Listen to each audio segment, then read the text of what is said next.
I grew up in a small neighborhood where everyone seemed to know everyone else's business. Our house sat near the edge of town, just before the road faded into farmland and woods. It wasn't a fancy place, but it was big enough for me, my parents, and my younger sister. There was one thing about it that I never really thought much about as a kid: the locked room. It was on the top floor, near the far end of the hallway. My dad kept the key, and as far as I knew, none of us kids had ever been in there. I just figured it was where my parents stored old junk. One afternoon when I was around 8 or 9, I was home alone with my sister. She was in the living room watching cartoons, and I was rolling a toy car back and forth in the hallway upstairs. It was quiet, except for the occasional squeak of the car wheels. That's when out of nowhere I heard a faint knocking sound, slow, rhythmic, coming from behind the locked room's door.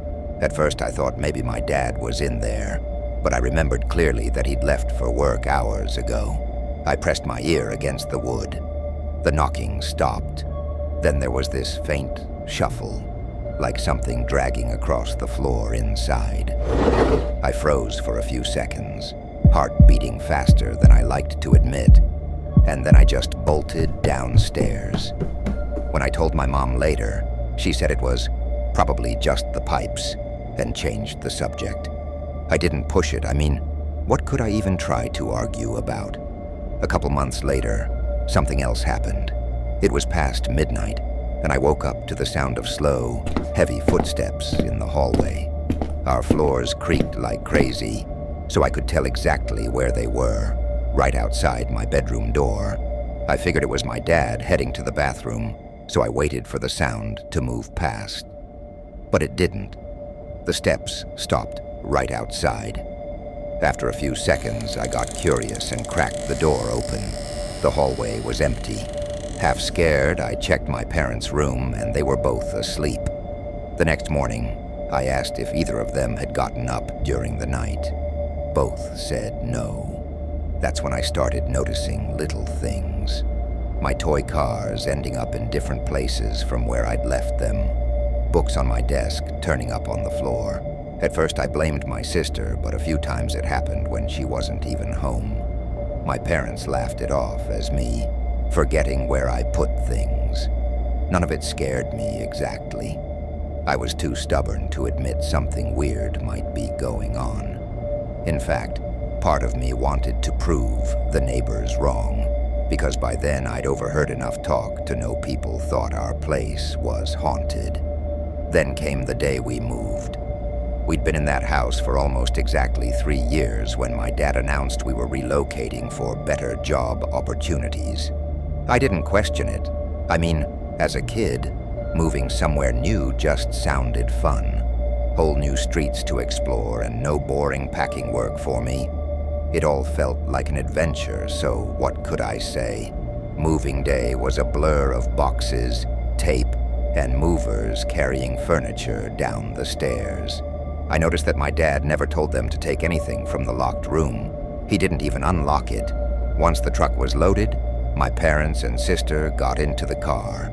As we drove away, I turned in my seat to look at the house. I'd always had this habit of waving at it whenever I left for school. Just before we turned the corner, I glanced up at the top floor. The window to the locked room faced the street, and in it, silhouetted against the dim light of the empty room, was the shape of a person. No features, no movement, just standing there. I didn't wave that time. Years passed. I went to college, moved states, lived my life. But that house stayed in the back of my mind. A couple of years ago, I happened to be passing through my old town and decided to take a short detour. The house looked the same, maybe a little more worn down. An older man was sitting on his porch across the street, and when I walked over and introduced myself, he actually remembered me. We got to talking, and I asked him straight out if people still thought the house was haunted. He chuckled and said, "Well, I don't know about haunted, but folks who stay in there too long, specifically 3 or 4 years, don't usually make it out. He told me about families who'd lived there before us. One in particular had a chubby, cocky kid who used to brag about all the weird stuff he experienced in the house. How toys moved by themselves, how he heard footsteps at night, even knocking on the upstairs door. At first I laughed, thinking it was just some kid trying to sound cool. But then I realized those were the exact same things I'd gone through. Down to the order they happened. I asked what happened to that family. The man shrugged and said, one day they just stopped showing up. No for sale sign, no moving truck. Place stayed empty for months. He said it in a half-joking way, but there was something about the way he avoided my eyes that stuck with me. On the drive home, I thought about what he'd said, about that 3 years thing. My family had moved out just shy of that mark. Maybe my dad didn't believe in all that paranormal crap, but he must have believed something was off. Maybe he noticed the same pattern. I still wonder what was in that locked room, but every time I picture that silhouette in the window, I tell myself, it's better I never found out. I grew up in an old 2-story house tucked away in a quiet neighborhood. It wasn't big, but it had something no other kid in my class had. A small lawn right in the center of the house, open to the sky. There was a single, sturdy tree there with thick, low branches and a wooden swing hanging from one of them. That swing was my kingdom. Rain or shine, I'd spend hours there, legs pumping in the air, pretending the whole world outside didn't exist. Being an only child, it was my go-to spot when I didn't feel like dealing with people, or when people didn't feel like dealing with me. Back then, I wasn't exactly the nicest kid. I had this habit of making small problems into big ones if it meant I'd get attention. If I was upset, I wouldn't tell anyone outright. Instead, I'd just wait for someone to notice so I could act like I was wronged. Looking back now, I can admit it. It was childish revenge. At the time, though, it made perfect sense to my 8-year-old brain. The day it happened was my birthday. I still remember the smell of food drifting in from the kitchen, the chatter of relatives, and the constant clicking of my aunt's camera. The house was full of people, friends, cousins, neighbors, laughing, eating, playing. My cousins and I had been split into 2 teams for some made-up game in the living room. I was with one of my cousins and my best friend, while a few of my other cousins teamed up with another friend of mine.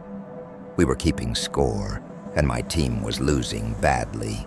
It stung, but I kept pushing. Then halfway through, my friend's mom came in saying they had to leave because of some urgent errand. That was it. Game over for me. Without him, my team was basically done. My cousin, the only teammate I had left, was suddenly dragged into a family photo.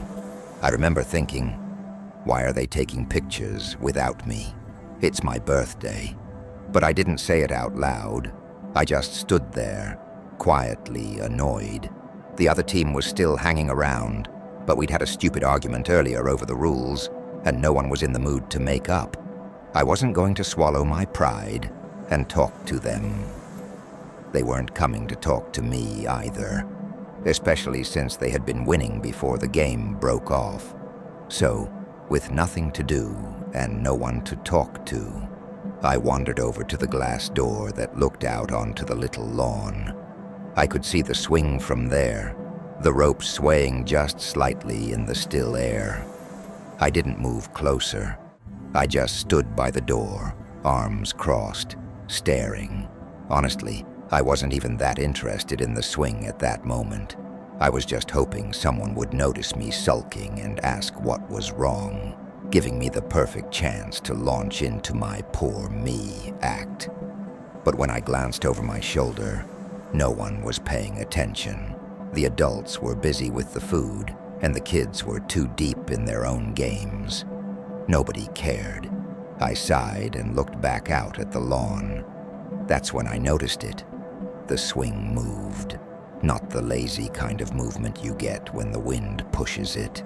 This was more deliberate, like someone had given it a strong shove. I frowned, but told myself it must have been the breeze. Except the leaves on the tree weren't moving, not even a twitch. I waited for it to slow down. It didn't. In fact, each swing seemed to go higher than the last. The seat was rising and falling like there was a child pumping their legs hard to reach the sky. My stomach sank. It was just wrong. No wind, no one outside, just that swing, moving with purpose. A chill crawled up my neck, but I couldn't stop staring. Finally, I turned to run and bumped straight into my mom. I blurted it all out, how the swing was moving on its own, how it wasn't the wind, how it wouldn't stop. She listened for maybe 2 seconds before brushing it off with a smile. "We'll talk about it later," she said, in that sing-song voice parents use when they want you to drop it. "Come on, the cake's ready. You have 5 minutes, okay? Don't be silly." She turned and walked off. I whipped my head back toward the lawn, desperate to prove I wasn't imagining it. But the swing was still, completely still, not even a tiny sway. It was like it had never moved at all, and that somehow was worse. I glanced one last time, half expecting nothing, and that's when I froze. For just a fraction of a second, I saw a tall, black figure standing near the base of the tree. No face, no features, just a silhouette. It moved fast, slipping out of sight, behind the trunk, as if it had been caught watching me. My stomach dropped. There was no sound, no shadow stretching across the grass, nothing to prove it had been there at all. I stood rooted in place, my mind screaming at me to go check, but my body refusing to move. The thought of walking over there felt impossible, like crossing some invisible line I wasn't supposed to cross. And even if I told Mom, I knew exactly what would happen. She'd laugh it off, maybe even call over a few relatives to make me repeat the story, just so everyone could tease me about my wild imagination. So I swallowed it, pretended I'd seen nothing, walked inside like nothing was wrong. I didn't sleep well that night. The image of that black figure near the tree kept replaying in my head. Every time I shut my eyes, I saw it ducking behind the trunk, quick, silent, as if it knew I had seen it and wanted to disappear before I could process what I was looking at. I was just a kid, but I wasn't stupid. I knew it wasn't some cousin playing a prank. No one was out there during the party, and even if they were, how would they move that fast? The next morning, on the way to school, I tried to convince myself it had been my imagination. Maybe it was a shadow. Maybe my eyes caught a bird flying past at the exact moment I looked. But deep down, I knew I was lying to myself and was trying to convince myself it wasn't what it seemed like. I avoided looking at the tree until we were almost past it. Then I gave it a quick glance. The swing was still. The lawn looked normal. Too normal. Days passed, then weeks. I stopped going near the swing. My mom noticed. She'd ask, "Aren't you going outside today?" I would just shrug and say, "I'm bored of it." That was the easiest excuse. Telling her the truth would only get me laughed at. Or worse, have her think I was making things up for attention. One Saturday afternoon, I was in my room doing homework when I heard something faint outside. It was rhythmic, creaky, the kind of sound you get when a swing moves back and forth. I froze, my pencil hovering over the page. The sound stopped. Then it started again. Curiosity got the better of me. I pushed the curtain aside just a little and peeked through. The swing was moving, slowly at first, then higher. No one was on it. My chest tightened, and I stepped back from the window. I told myself, "Don't look again." But of course I did. That's when I saw it. The same black figure, tall, with no distinct features, standing in the exact same spot as before, right by the tree. This time it wasn't hiding. It was just there, facing the house. I didn't scream. I couldn't. My body wouldn't let me. I shut the curtain and sat on my bed, hugging my knees. I stayed like that for what felt like hours, though it was probably only around 10 minutes. When I finally looked outside again, the swing was still, and the figure was gone. That night, I had a nightmare. I was sitting on the swing, and it was moving on its own. My feet were dragging in the dirt, trying to stop it, but it kept swinging higher and higher until I was almost horizontal with the ground. I looked toward the house, expecting my mom to be watching from the glass door, but she wasn't there. Instead, the black figure stood in the doorway, still and silent, blocking the light from inside. The dream woke me up in a sweat. I didn't tell anyone. I just stayed quiet, keeping it all bottled in. But something strange started happening over the next few weeks. Little things. I'd be in the kitchen, and from the corner of my eye, I'd catch movement in the lawn, only for it to vanish when I turned. Sometimes at night, I'd hear the faint creak of the swing, even though the windows were closed and locked. One afternoon, my dad came home early from work. He parked his car under the shade of the tree, and when he came in, he looked a little unsettled. I asked him what was wrong, and he brushed it off. But later, I overheard him telling my mom, "The swing was moving when I got there. No wind at all. Isn't this weird?" My mom laughed it away as I expected, but I could hear in my dad's voice that he wasn't joking, though I was already sure enough that it was real, but that confirmed it for me. I wasn't imagining or seeing things. Whatever was in that lawn, whatever was near that tree, it was real, and it wasn't just showing itself to me. We stayed in that house only for a few more months, but the longer we did, the worse it got.